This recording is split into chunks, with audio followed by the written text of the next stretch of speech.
Assalamualaikum warahmatullahi wabarakatuh. Pada kesempatan kali ini saya akan membahas tentang dimensi 3, nanti bagian yang sudut. Oke, jangan lupa like dan subscribe video ini. Terima kasih. Nah, sebelum kita masuk ke materi, kita akan mengingat yang masa lalu dulu, oke? Kita jangan pernah melupakan masa lalu. Nah, yaitu tentang perbandingan trigonometri pada segitiga siku-siku. Di sini ada gambar segitiga siku-siku ABC dengan sudut di A, yaitu terdapat sudut alfa. BC merupakan sisi depan dari sudut alfa. AC merupakan sisi samping dari sudut alfa dan AB merupakan sisi miring dari sudut alfa. Nah, pada perbandingan segitiga siku-siku terdapat 6 perbandingan. Yang pertama adalah sinus. Masih ingat sinus itu sisi depan per sisi miring, yaitu demi depan miring, sin demi.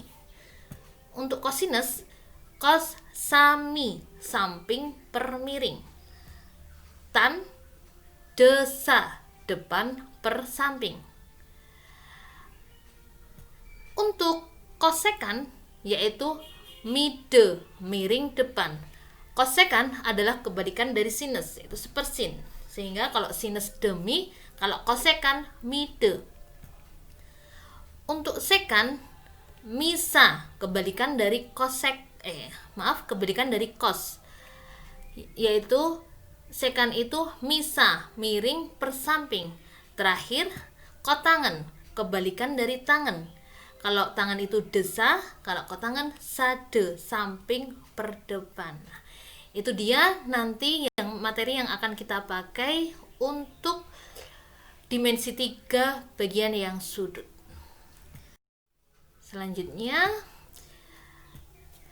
kita akan mempelajari sudut pada bangun ruang. Yang pertama, sudut antara dua garis yang berpotongan. Ini kita mempunyai garis A dan juga garis B. Mereka berpotongan di titik P. Nah, sudut lancip yang terbentuk inilah dinamakan sudut alfa, bisa juga sudut theta. Nah, terserah kalian untuk menamainya saja. Ada alfa, theta, beta, gamma, dan lain-lainnya. Nah, sudut antara dua garis yang berpotongan yaitu besar bukaan yang dibentuk oleh dua garis tersebut. Jadi ya garis A sama garis B itu berpotongan. Nah, bukaannya itulah yang disebut sudut lancip. Oke, selanjutnya sudut antara dua garis yang bersilangan. Di sini kita mempunyai suatu bidang, garis A dan juga garis B. Nah, garis A sama garis B ini mereka belum berpotongan. Ini mereka bersilangan namanya.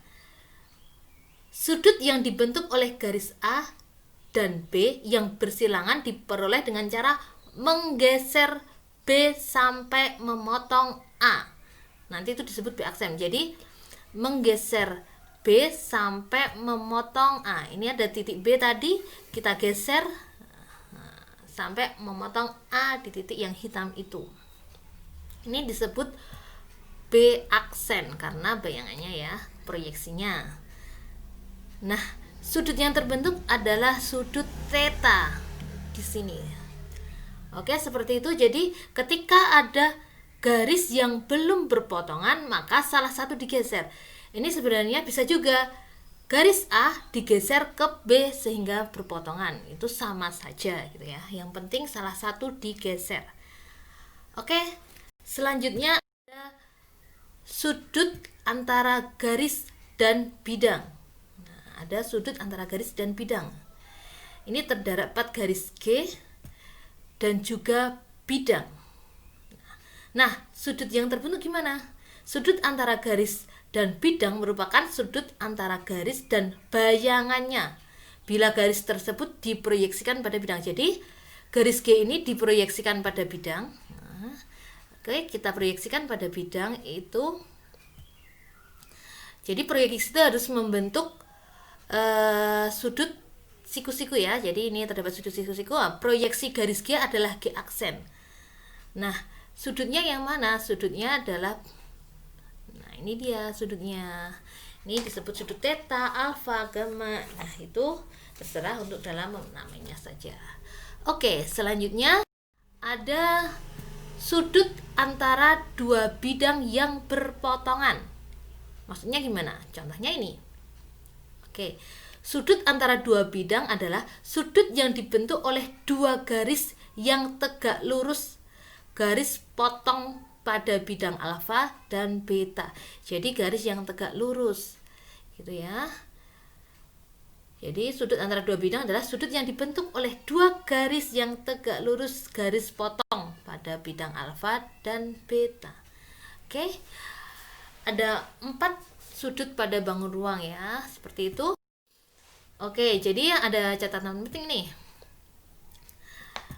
Jadi pada saat menentukan sudut, hal pertama yang harus dilakukan adalah menentukan titik potong antara dua objek yang akan dicari sudutnya. Kemudian buat garis-garis bantu sehingga terbentuk sebuah segitiga. Nah, itu untuk mempermudah aja menggambar segitiga itu. Oke, kita masuk ke contoh soal biar kalian tidak bingung. Contoh yang pertama yaitu pada kubus ABCDEFGH, tentukan besarnya sudut antara BG dan CH. Besar sudut antara BG dan CH. Langkah awal yang kita lakukan sama seperti video sebelumnya. Yang pertama kita harus menggambar dulu kubus ABCDEFGH. Nah, yang ditanya adalah sudut antara BG, garis BG. Kita garis dulu BG, oke, ini garis yang biru, dan CH, oke, CH ini. Kedua garis ini berpotongan apa tidak? Nah, ini kedua garisnya tidak berpotongan karena BG berada di bidang BCGF dan CH berada pada bidang CDHG, sehingga kedua garis ini tidak berpotongan, melainkan bersilangan. Nah, tadi kalau ada dua garis yang saling bersilangan atau tidak berpotongan, mereka harus salah satunya digeser. Pada kesempatan ini kita akan menggeser garis CH. Berarti kita geser kemana? Supaya mereka gatok, supaya mereka menjadi satu, kita geser ke BE. Nah, ini ya. Sehingga BE dan BG sekarang mereka sudah terdapat titik potongnya, sehingga bisa dicari sudutnya. Nah, supaya lebih memudahkan, ini berapa ya sudutnya? Ini kita udah punya EB, BG. Supaya menjadi sebuah segitiga, kita tarik garis ya EG. Ini ya sudutnya. Kita tarik garis EG. Nah, ini membentuk segitiga apa? Kita lihat, BE merupakan diagonal sisi. BG juga merupakan diagonal sisi, EG merupakan diagonal sisi, sehingga ketiga sisinya sama panjang karena diagonal sisi pada suatu kubus semuanya sama panjang. Nah, maka dari itu EBG merupakan segitiga ya sama sisi. Nah, kalau segitiga sama sisi, setiap sudutnya pasti besarnya 60 derajat. Oke, paham? Kalau belum nanti diulang lagi. Selanjutnya untuk contoh yang kedua. Nah, di sini terdapat pada kubus ABCDEFGH, tentukan besarnya sudut antara AE dan FG. Oke. Langkah awal sama seperti biasa, kita gambar dulu kubus ABCDEFGH. Yang ditanyakan adalah sudut antara AE dan BG. FG. Nah, kita gambar garis AE-nya, nah, merah ini, dan juga FG yang garis biru. Nah, sama seperti contoh yang pertama, kedua garis ini bersilangan, belum berpotongan, sehingga salah satu harus digeser. Oke, yang pertama kita akan mencoba menggeser AE ke, ya, supaya mereka jadi satu, ya, AE-nya ke BF.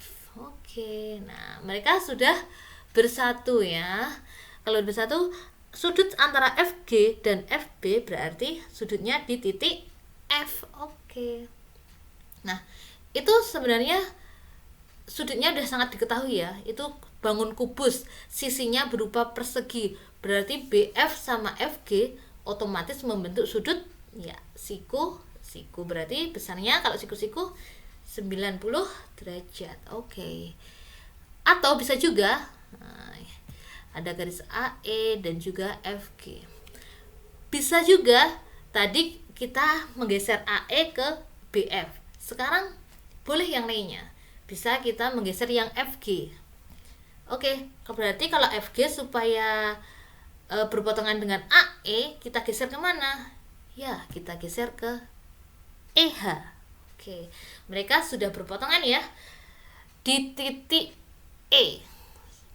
Berarti EH sama AE membentuk sudut, ya, siku-siku 90 derajat karena ADHE merupakan persegi. Kalau persegi sudutnya adalah siku-siku. Oke, berarti sudut yang terbentuk adalah 90 derajat. Lanjut. Kita lanjut ke contoh yang ketiga. Nah, di sini diketahui pada kubus ABCDFGH tentukan besar sudut yang terbentuk antara garis AH dan BC. Langkah awal yang kita lakukan sama, yaitu menggambar kubusnya ABCDFGH. Nah, di sini AH, garis yang ditanyakan adalah garis AH dan juga BC. Oke, sama di sini kedua garis itu, garis AH dan BC itu belum berpotongan, sehingga supaya membentuk suatu sudut, gimana caranya mereka itu supaya berpotongan? Nah, berarti salah satu harus digeser. Boleh menggeser BC atau juga boleh menggeser yang AH. Pada kesempatan ini kita akan menggeser AH. Berarti supaya membentuk sudut, AH kita geser ke mana? Ya, kita geser ke BG. Boleh nggak kalau BC yang digeser? Boleh. Tadi misal kalau BC yang digeser berarti BC ke AD. Nah, tapi pada kesempatan ini kita akan membahas untuk AH yang digeser. Oke. AH yang digeser sehingga terbentuk seperti ini. Nah, sekarang sudut yang terbentuk antara BG dan BC itu sudutnya mana? Ya, sudut B. Nah, inilah sudutnya. Ya, jadi sudut antara biru dan yang merah itu garisnya berarti sudut B, sudut yang lancip itu. Nah, sekarang berapakah besar sudut itu? Supaya lebih memudahkan, kita lepas saja dari bangun kubus, ya. Itu jadi ada BC, ada BG, berarti terbentuk segitiga apa? Oke, kita lihat segitiganya. Berarti yang atas itu adalah titik G, yang bawah adalah siku-siku di C dan B, titik B di situ ya. Nah, di sini kalau kita lihat BC sama CG pada kubus itu besar panjangnya sama apa enggak? Nah, sama karena itu suatu rusuk kubus. Jadi BC sama CG itu besarnya sama karena rusuk kubus. Sehingga segitiga siku-siku BCG merupakan segitiga siku-siku sama kaki. Ya, sama yang BC sama CG, sama kaki. Sehingga kalau itu sudutnya segitiganya siku-siku sama kaki, berarti sudut di B ini berapa derajat? Oke, sudut C adalah 90 derajat. Berarti sudut B, sudut G itu berapa derajat? Itu sama ya. Berarti kalau segitiga itu kan jumlahnya seluruhnya 180.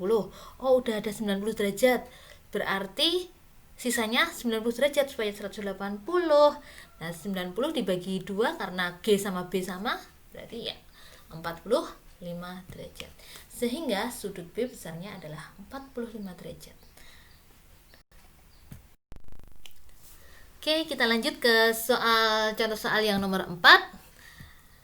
Di sini pada kubus ABCDFGH memiliki panjang rusuk 2 cm Jika theta adalah sudut yang terbentuk oleh garis AG dan AC, maka tentukan nilai sin, cos, dan tangen. Nah, ini pakai perbandingan trigonometri. Oke, langkah awal sama kita gambar kubusnya dulu. Di sini yang ditanyakan adalah garis AG dan AC. Oke, AG kita gambar garisnya.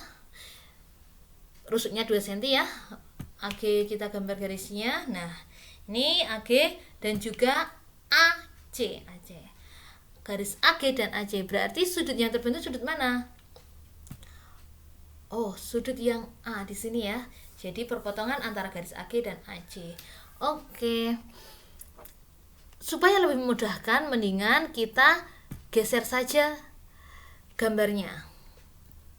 Oke, coba kita geser gambar, kita sendirikan. Ini ada garis C di G dan juga yang terakhir A, sudut A. Siku-siku di C. Panjang rusuk GC 2 cm. Nah, sudutnya di theta. Oke, panjang rusuknya untuk CG 2 cm ya. Nah, sekarang AC. Kita lihat bangun kubusnya lagi. AC merupakan diagonal sisi suatu kubus. Berarti di video sebelumnya panjang diagonal sisi suatu kubus itu rusuk akar 2. Berarti kalau rusuknya 2, berarti AC adalah ya 2 akar 2. Oke. Terakhir untuk AG. Sekarang panjang AG. AG merupakan diagonal ruang suatu kubus. Di video sebelumnya juga sudah kita bahas mencari diagonal ruang suatu kubus, yaitu rusuk akar 3. Ya, berarti kalau rusuknya 2, berarti panjang AG adalah 2 akar 3. Oke, kita lanjut. Di sini udah kita ketahui gambar segitiganya. Nah, yang ditanyakan adalah sinus sudut theta. Berarti theta adalah sini, berarti depannya mana? Oh, depannya yang CG. Sisi sampingnya mana? Sisi sampingnya adalah AC dari theta. Terakhir sisi miringnya otomatis yang AG. Oke. Nah, untuk sinus theta. Sinus theta di awal tadi kita udah jelaskan, sinus theta itu adalah sin demi, depan per miring. Berarti sisi depannya berapa itu? Oke, 2. Miringnya 2 akar 3. Berarti sin demi, depan per miring, 2 per 2 akar 3. Oke, di situ ya. Yang Ibu merahkan itu apa? Oke, di situ karena masih ada akar di bawah, yaitu 2 per 2 akar 3, akarnya masih ada di bawah akar 3, maka kita rasionalkan. Cara merasionalkan gimana? Akar 3, berarti dikali akar 3 per akar 3. Kalau bawahnya akar 5, yaudah dikalinya akar 5 per akar 5. Berarti sama dengan 2 dikali akar 3, ya 2 akar 3. Per 2 akar 3 dikali akar 3. Sekarang akar 3 kali akar 3 dulu berapa? Ya 3, berarti 2 dikali 3. Oke, 6, berarti 2 akar 3 per 6. Kita sederhanakan, dibagi 2 semua, jadi 1/3 akar 6. Maaf, 1/3 akar 3 ya. Oke, selanjutnya kita akan bahas yang cosinus theta. Cos itu sami, samping per miring. Sampingnya adalah 2 akar 2, miringnya 2 akar 3. 2 akar 2 per 2 akar 3. Bisa kita sederhanakan enggak? Ya, bisa. Yang itu 2-nya bisa kita coret, berarti tinggal akar 2 per akar 3. Masih ada akar di bawah. Oh, berarti dirasionalkan. Berarti akar 3 per akar 3 dikalinya. Ya, akar 2 dikali akar 3 berarti ya akar 6 per akar 3 dikali akar 3, ya 3, berarti akar 6 per 3. Bisa kita tulis menjadi 1/3 akar 6. Terakhir untuk tangen theta. Tan itu desa, depan per samping. Oke, depannya 2, sampingnya 2 akar 2. Berarti untuk tangen theta adalah 2 per 2 akar 2. Karena di bawah itu masih terdapat akar 2, berarti kita rasionalkan. Dikalikan akar 2 per akar 2. Jadi 2 yang atas dulu penyebutnya, 2 dikali akar 2. Oh, 2 akar 2. Per 2 akar 2 dikali akar 2 berarti 2 dikali 2, karena akar 2 kali akar 2 2. Berarti yang hasil terakhir penyebutnya 2 akar 2 per 2 2 4. Berarti 2 akar 2 per 4. Bisa disederhanakan yang 2 sama 4-nya. Berarti kita bagi 2 semua jadi 1 per 2 akar 2. Nah, seperti itu untuk dimensi 3 bagian sudut contoh-contohnya. Oke, matur thank you. Terima kasih. Semoga bermanfaat video ini. Assalamualaikum warahmatullahi wabarakatuh.